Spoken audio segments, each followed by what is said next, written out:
Mais la polygamie, elle, c'est un acte déviant qui est sanctionné depuis le code Napoléon français.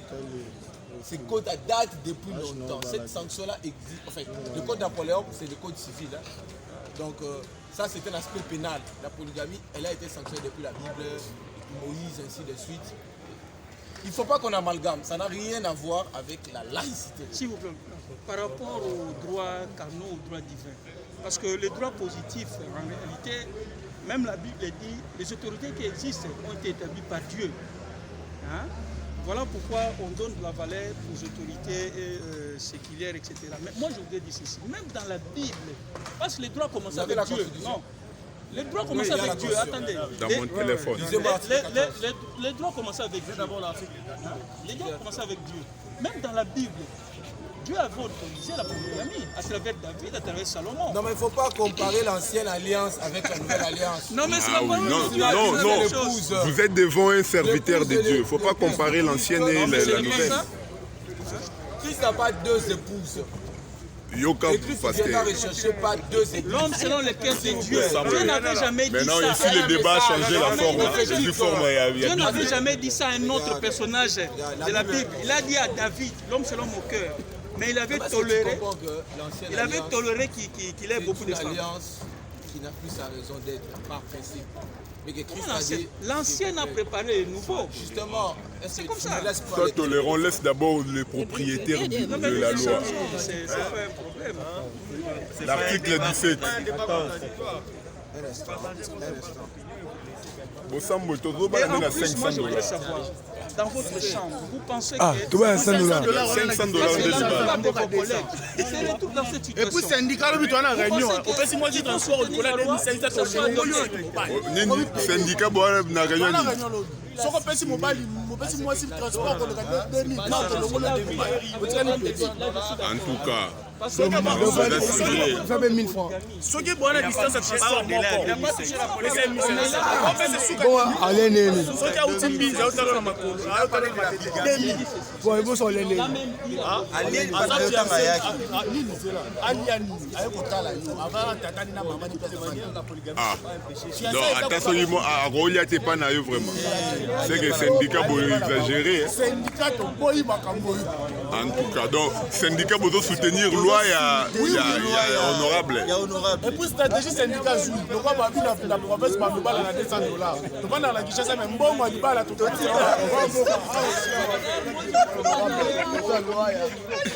Bossambo bana basi.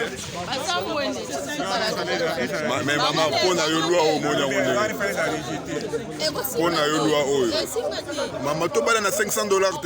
Ça dépend à ma parent, ça dépend à la famille, ça dépend à la famille, ça dépend à la province. Non, balingi ba structurer makambo dot. Mabeza. Le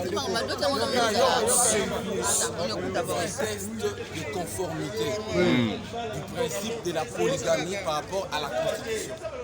Donc on fait passer au peigne fin la polygamie aux valeurs, par rapport aux valeurs qui sont consignées dans notre Constitution, la Constitution du 8 février 2006. Je disais que la polygamie n'est pas la synonymie de la laïcité. La laïcité a un contenu sémantique. La laïcité a des valeurs, des idées, des principes. La laïcité s'attache généralement à la République, à l'histoire de la République. Mais la polygamie, c'est un état de la personne. C'est un choix fait par une personne de vivre avec deux ou plusieurs conjoints. C'est cela la polygamie. Cet acte-là, il n'est pas juridiquement, il est pénalement encadré en République démocratique. Je ne parle pas de la bigamie, je parle de la polygamie. De sorte qu'il appartient au législateur que je suis. Si nous estimons que l'acte est déviant, de pouvoir l'élever au rang d'une prévention. Je ne sais pas si je fais bien comprendre. Il y a des actes, plusieurs actes notamment, comme le koulouna. Le koulouna, c'est un acte déviant.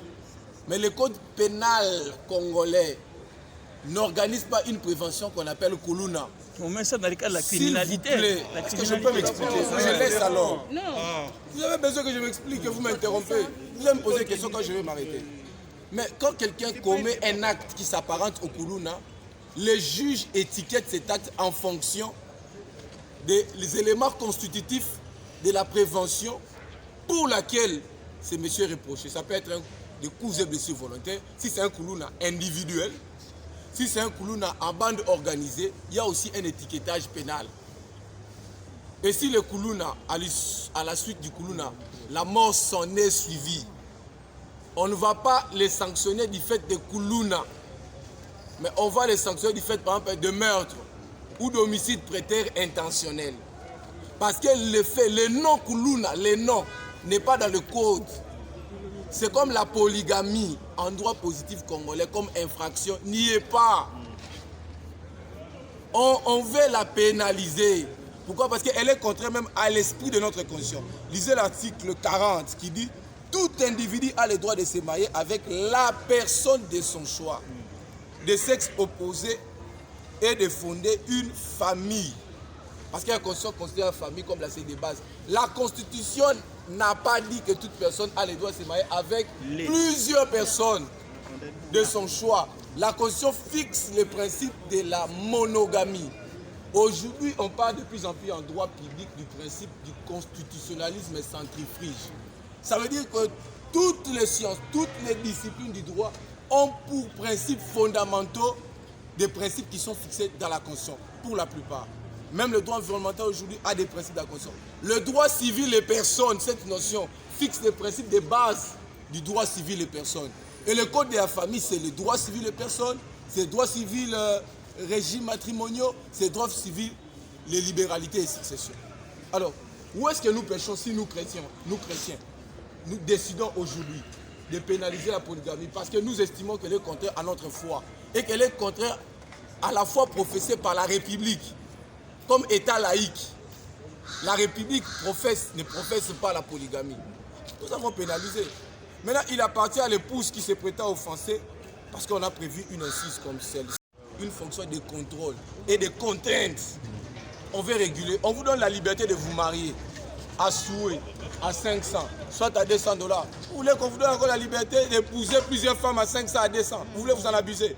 Le droit toujours des limites. Je vais citer. Vraiment, la dernière préoccupation, attendez. S'il vous plaît. La dernière préoccupation. La préoccupation, c'est la dernière préoccupation. La dernière préoccupation.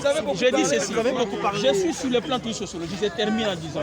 Vous êtes chrétien, vous êtes législateur. Ici, dans cette salle, je comprends. Vous avez. C'est un des défis majeurs. Je comprends sa question. Il me dit il y a des gens, parfois des mauvais.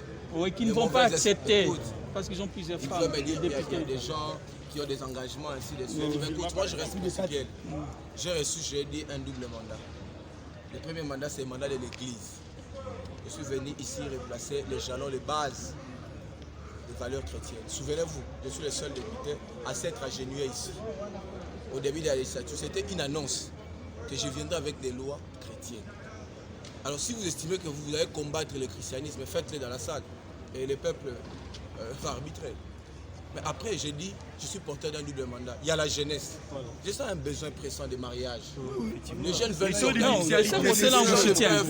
Oui. Là, on vous soutient. Les gens ne peuvent pas s'épanouir en dehors du mariage. La dot, là, on vous soutient. C'est une institution. Non, mais ces taux-là, ces montants-là, c'est le maximum. Parce que c'est une fourchette. La dot, elle est symbolique.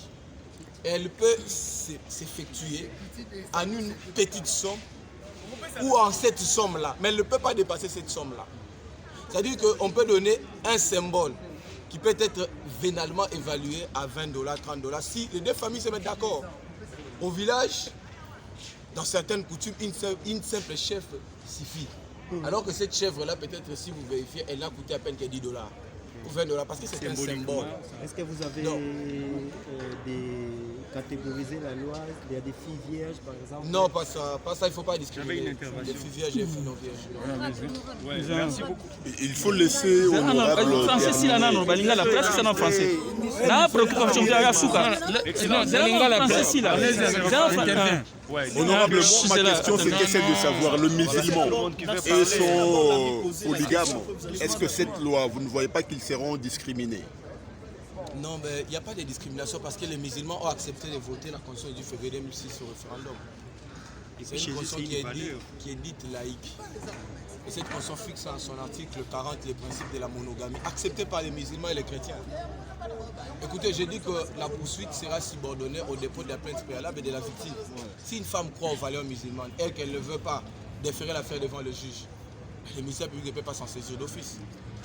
Il y a quand même des petits verrous pour ceux qui veulent demeurer dans la polygamie. Mais des gens qui ont accepté de professer la foi chrétienne comme moi, s'ils vont dans la polygamie, ils s'exposent. J'avais une intervention. En fait, c'est depuis un temps que nous avons perdu notre équilibre des nuptialités ici au Congo. Il y a un faible taux de mariage au niveau de la jeunesse. Tout le monde ne fait que se plaindre, voilà, il n'y a pas de boulot, la dot coûte, le mode de vie après le mariage il est un peu compliqué. Alors, personnellement, j'appuie votre loi. Elle est très bonne, elle est pertinente par rapport au contexte sociologique de notre pays. C'est une suggestion. Je ne pose pas une question de sujet. Je voudrais vous suggérer, dans la mesure où cette loi pouvait avoir sa chance d'être passée comme loi. Je vais vous suggérer de garantir le mécanisme judiciaire qui peuvent sécuriser à ce qu'au cas où il y a des personnes qui peuvent amener des dérapages, les mécanismes de contraintes. Je dirais les textes, il y a les mécanismes de contraintes. Je l'ai dit tout à l'heure, les droits à l'avantage par rapport à d'autres disciplines sociales à disposer, n'est-ce pas, du principe des régulations. Les droits régus, les droits contraints, les droits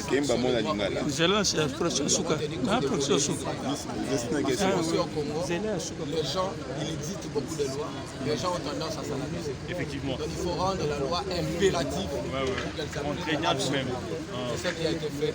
Soyez-en sûrs que... S'il vous plaît, sous les régimes de fait président maréchal, à ce que je sache, selon la constitution d'Israël de l'époque, c'est le chef de l'État qui avait qualité de désigner les montants de la dot. Mais on ne le faisait pas. Et actuellement, est-ce que vous pensez dans notre constitution, est-ce qu'on a donné ce pouvoir-là au président de la République qui ignore... Il ne faut pas qu'on amalgame. Le code de la famille en 1987 prévoit la possibilité, pas pour le chef de l'État seulement, chef de l'État.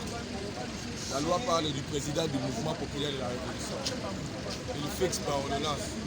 Oui, après concertation avec les assemblées provinciales. Depuis 1987 jusqu'à aujourd'hui, le président du mouvement populaire de la Révolution n'a jamais fixé. Et cette question est laissée à la merci de tout Kudam. Ce qui fait qu'aujourd'hui, certaines personnes mal intentionnées vont au-delà des biens qui sont prévus par la coutume. Aujourd'hui, on nous demande des groupes électrogènes. Aujourd'hui, on nous demande des ventilateurs. Aujourd'hui, on nous demande des congélateurs. Laptop. On nous demande des laptops. Des biens qui ne sont pas connus et prévus dans la coutume. Le législateur, quand même, de 2016 est revenu pour envoyer cette question aux us et coutumes des fiancés ou des futurs époux. Ils n'ont pas réglé la question. Et c'est comme ça que nous y revenons avec force et détail en disant qu'effectivement, cette fois-ci, il faut assurer la protection